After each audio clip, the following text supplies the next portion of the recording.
يؤتي الحكمة من يشاء আসসালামু আলাইকুম ওয়া রাহমাতুল্লাহ নাহমাদুহু ওয়া নুসাল্লি আলা রাসূলিহিল কারীম আম্মা বাদ।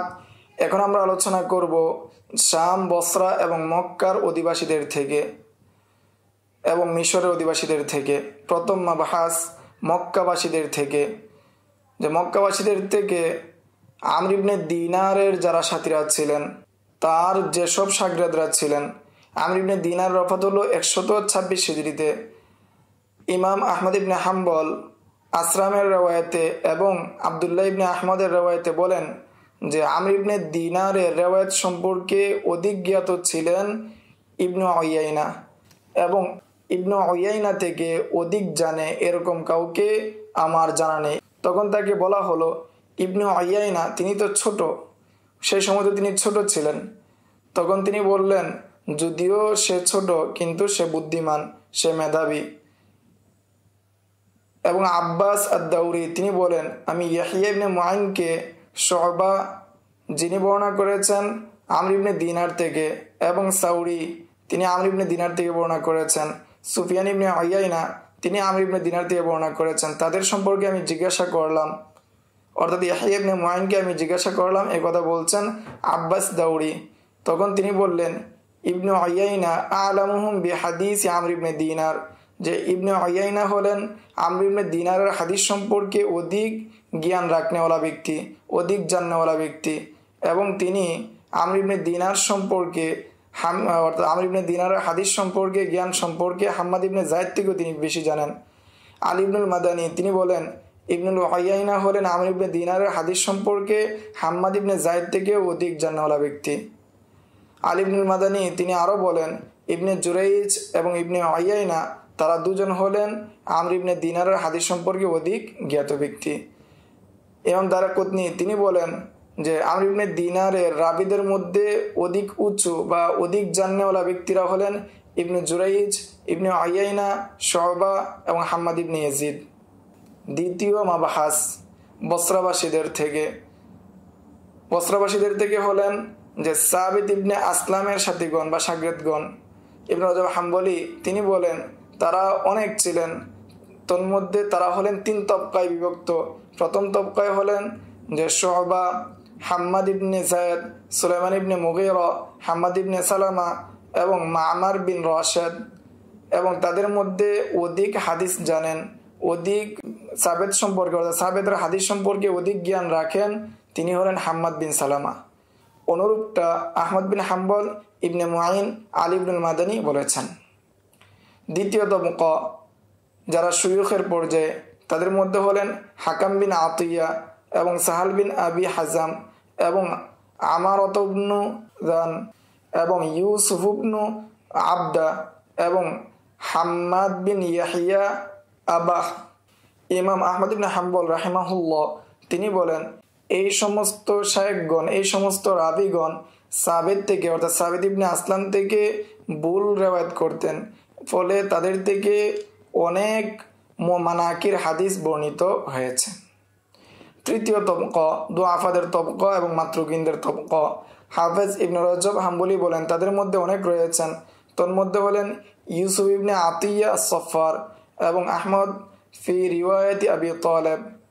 আহমদ ইবনে হাম্বল আবু তালেবের রেওয়ায়াতের মধ্যে বলেন যে মদিনাবাসীগণ যখন কেউ হাদিস ভুল করত, তখন তারা বলতো তাকে ইবনুল মুনকাদির আন জাবের বলতো, এবং বসরাবাসীরা কেউ যখন হাদিসে ভুল করত তখন তাকে বলতো সাবেত আন আনাস। এ দ্বারা তারা কৌশল অবলম্বন করত, অর্থাৎ ইবনে মুনকাদির এবং সাবেতের ক্ষেত্রে তারা কৌশল অবলম্বন করত।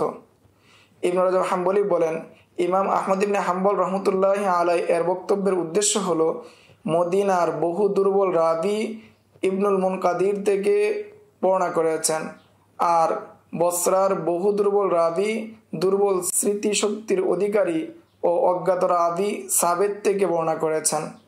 ফলে সাবেতের হাদিসের সনদে এ ধরনের রাবিদের সংখ্যা অনেক, আর সেখান থেকেই তার বর্ণনায় মুনকার হাদিস প্রবেশ করেছে। তাই সাবেত থেকে যদি ভুল আসে তাহলে সাবেতের দিকে নয়, বরং তিনি যার থেকে বর্ণনা করেছেন তার দিকেই ফিরবে, অর্থাৎ তার থেকেই সেটা এসেছে। দ্বিতীয় আলোচনা, কতাদা ইবনে দিমাআ আদ-দাউসি, অনুরাপাত 117 হিজরিতে, তার সাথীগণ বা তার শাগরেদগণ।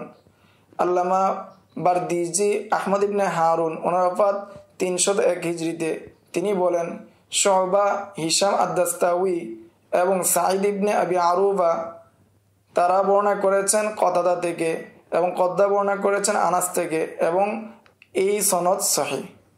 ফলে যখন তোমার নিকট হাদিস বর্ণনা করবে সাঈদ ইবনে আবি আরুবা, তিনি কাতাদা থেকে, তিনি আনাস থেকে মারফু হিসাবে, আর সেটার মধ্যে যদি মুখালাফাত করেন হিশাম এবং শুবা, তখন হিশাম এবং শুবার রিওয়ায়াতকে গ্রহণ করা হবে।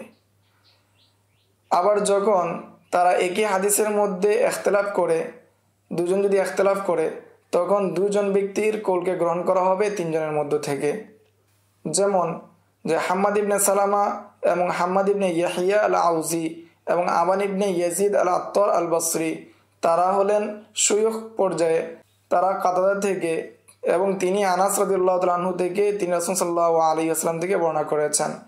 তন্মধ্যে যদি সাঈদ এবং হিশাম এবং শুবা তাদের অর্থাৎ শুয়ুখদের মুখালাফাত করেন, তাহলে এই রিওয়ায়াত মওকুফ থাকবে।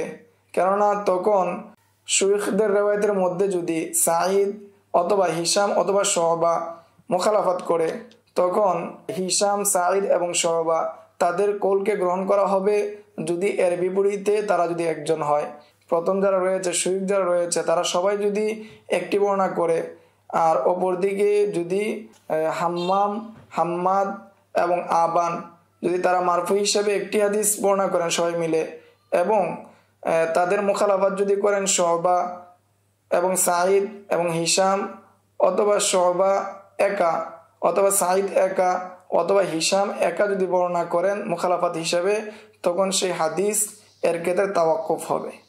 কেননা এই সমস্ত তিনজন ব্যক্তি অর্থাৎ শুবা, হিশাম, সাঈদ, তারা হলেন হাম্মাম এবং আবান এবং হাম্মাদ থেকে অধিক আসবাদ বা অধিক হাদিস সম্পর্কে জ্ঞান রাখেন। ইবনে রাজব হাম্বলি বলেন, এর দ্বারা উদ্দেশ্য হলো যে এই তিনজন হলেন কতাদার আসহাব থেকে হুফাজ পর্যায়ের। তারা হলেন শুবা বিন হাজ্জাজ, সাঈদ ইবনে আবি আরুবা এবং হিশাম আদ-দাস্তাউই, এবং তার শুয়ুখ পর্যায়ে হলেন নাম্বার 1 হাম্মাদ বিন সালামা এবং হাম্মাম বিন ইয়াহিয়া আল আউজি, নাম্বার 3 আবান ইবনে ইয়াজিদ আল আত্তর, এই সমস্ত ব্যক্তিরা। আর তারা তাদের রিওয়ায়াতে অর্থাৎ কাতাদা থেকে যে রিওয়ায়াত করেছেন সেগুলোর মধ্যে নাকারত রয়েছে, মুনকার রয়েছে, ইস্তিরাব রয়েছে। আর যারা কাতাদা থেকে বর্ণনা করেছেন আর তাদের রিওয়ায়াতে নাকারত এবং ইস্তিরাব রয়েছে, তারা হলেন আমর ইবনুল হারিস আল মিসরি, 2 নম্বর জারির ইবনে হাজিম, 3 নম্বর ইয়াজিদ ইবনে ইব্রাহিম আত-তাস্তুরি, এবং এই সমস্ত ব্যক্তিরা। এই ছিল মক্কা, বসরা, শাম এবং মিশরের অধিবাসীদের থেকে আয়ানুর রুয়াত বা আয়ানুস সিকাত এর সম্পর্কে আলোচনা। আসসালামু আলাইকুম ওয়া রাহমাতুল্লাহ।